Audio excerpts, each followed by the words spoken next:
Mesdames, Messieurs, bonsoir et bienvenue à votre capsule chiropratique, toujours en notre compagnie, le docteur Cynthia Pitre. Bonsoir Cynthia. Bonsoir. Ça va bien? Très bien, vous?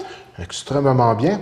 Alors, cette semaine, nous abordons un sujet qui mobilise quand même beaucoup de gens sur la planète, une belle cause, une cause qui concerne plus particulièrement les hommes. Exactement. On parle du mouvement Movember. Exactement. Donc, vraiment, aujourd'hui, on va un petit peu plus parler de santé masculine. Puis, c'est ça, le mois de novembre, bien, à chaque année, c'est une mobilisation mondiale. On sait qu'il y a 90 normalement des hommes qui se rasent, mais on va espérer qu'au mois de novembre, les statistiques diminuent beaucoup. Donc, c'est ça, ce mouvement-là qui est de plus en plus connu. C'est que dans le fond, les hommes, durant le mois de novembre, se font pousser la moustache ou même la barbe pour une cause très, très importante pour eux, dans le fond. Là. Donc, on parle du cancer de la prostate. Donc, c'est sûr que cet événement-là a une portée mondiale, puis il a mobilisé plus de 854 000 Canadiens en 2011, puis ils ont pu ramasser 125 millions de dollars pour le cancer, là, qui est vraiment le plus répandu chez les hommes canadiens. Donc, c'est quand même assez important là, comme mouvement. Ça contribue, dans le fond, au changement des habitudes des hommes vis-à-vis de leur santé, puis aussi à l'importance de la prévention là, au niveau du cancer de la prostate. Mais là, vous dites, la chiropratique, un petit peu, qu'est-ce qu'elle vient faire là-dedans? Mais on peut quand même avoir un petit rôle à jouer là, au niveau de la santé masculine des hommes et du cancer de la prostate. Maintenant, pour les gens à la maison qui veulent un peu mieux comprendre, c'est quoi le cancer de la prostate en tant que tel? Bien, dans le fond, c'est que la prostate, c'est une glande de l'appareil reproducteur masculin.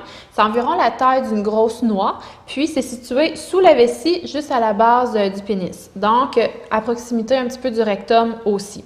La prostate, elle, qu'est-ce qu'elle va faire? C'est qu'elle va sécréter le liquide séminal, puis elle va aussi entourer l'urètre. L'urètre, ça, c'est le canal qui est chargé de transporter l'urine, puis le sperme jusqu'au bout du pénis.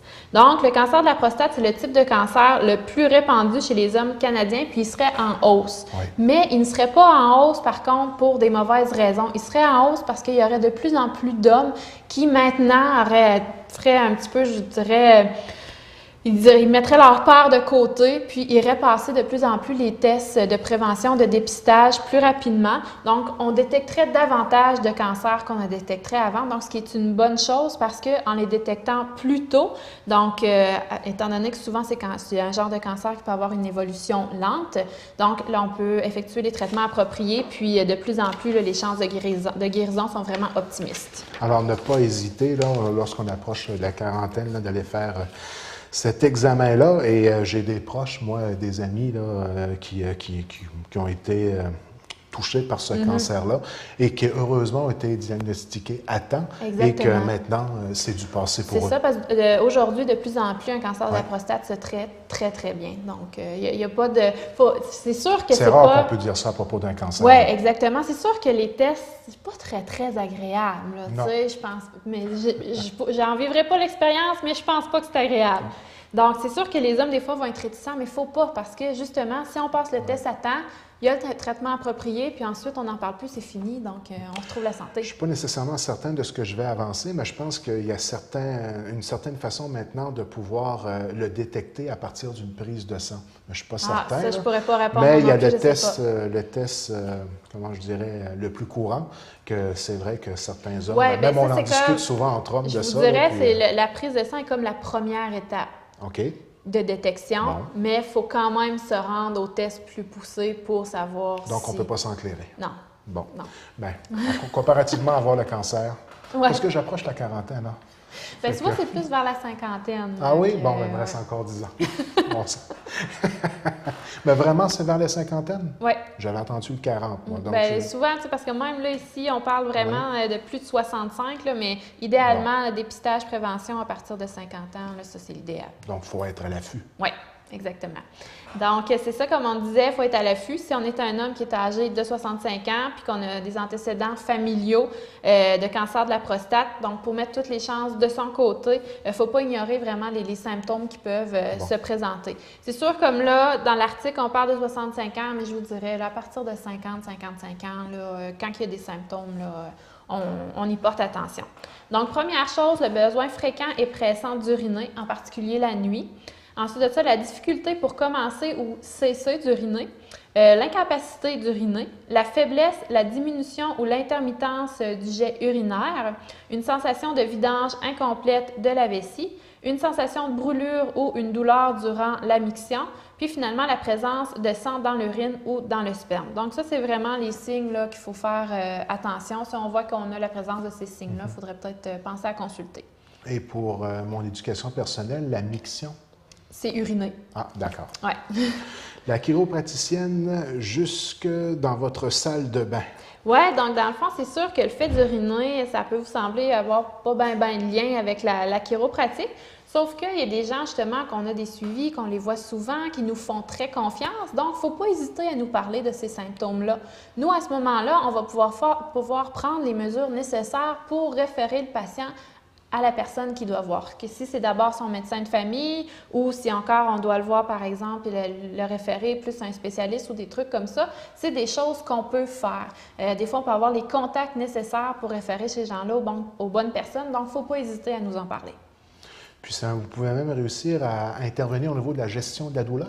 Oui, parce que dans le fond, les gens que même si sont vigilants, puis que là, bon, le verdict tombe, on a un cancer au niveau de la prostate, bien, consulter son chiropraticien sur une base régulière peut aider, bien entendu, en intégration avec les traitements recommandés par le médecin traitant.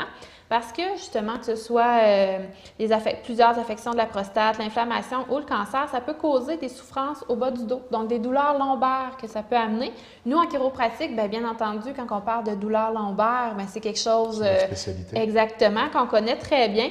Donc, on va intervenir au niveau de la gestion de la douleur au niveau lombaire pour aider ces patients-là, dans le fond, à avoir un petit peu une qualité de vie un petit peu plus acceptable, diminuer leur douleur à ce niveau-là. C'est sûr que nous, on n'a pas d'impact, on ne traite pas les cancers, c'est vraiment pas dans notre champ de pratique, mais quand les gens ont des douleurs comme ça qui sont associées, des douleurs articulaires, des douleurs lombaires ou des trucs comme ça, ils peuvent venir nous consulter, puis on va pouvoir faire les traitements là, appropriés pour leur cas. Ou sinon, si on remarque certains symptômes qui ont été nommés nous en parler. Vous avez les compétences nécessaires pour faire les bonnes références. Exactement. Alors, chaque poil compte, si on veut être solidaire de la cause. Effectivement. Donc, on parle bien entendu là, des poils de la moustache. Donc, c'est bien de le préciser. Oui. Donc, c'est ça. Donc, c'est vraiment au niveau de la pilosité chez les hommes, c'est vraiment les poils qui, théoriquement, poussent le plus vite. Moi, je suis Movember à l'année, moi. C'est ça. Donc, c'est pour ça que Movember est là. C'est quelque chose qui est quand même significatif, qui se voit rapidement. Donc, on n'est pas obligé de dire « Ah, moi, je ne me raserai pas la moustache du 1er novembre jusqu'au 30 novembre. » On peut dire, si on se rend compte que « Ah, on est au mois de novembre, c'est le mois de November, on est rendu le 14, on peut embarquer à ce moment-là. On va quand même se retrouver avec une moustache au bout de quelques jours. Donc, il n'y a pas de problème. Donc, c'est pas quelque chose qui est obligé de se faire sur tout le mois. Ça peut être juste une petite période. L'important, c'est d'être solidaire à la cause puis d'amasser un petit peu quelques sous pour que le cancer de la prostate qui touche beaucoup d'hommes puis qui, justement, là, peut affecter les hommes qui font partie, justement, de ce mouvement-là. Donc, une cause très importante et encore une fois, on souhaite une solidarité, la solidarité habituelle des Québécois. Exactement. Donc, on sait que les Québécois ont l'habitude de toujours soutenir les bonnes causes. Donc, et même les femmes se joignent à ce mouvement-là. Moi, j'ai vu des femmes se faire une moustache avec du maquillage la journée de la campagne en tant que telle. Exactement. Donc, il y a plein de moyens toujours. De solidarité. Oui. Donc, c'est ce qui termine la capsule chiropratique encore une fois pour cette semaine. Exactement. Donc, on se revoit dans 2 semaines et dans 2 semaines, on parlera de la scoliose. Donc, au plaisir de se revoir. Effectivement.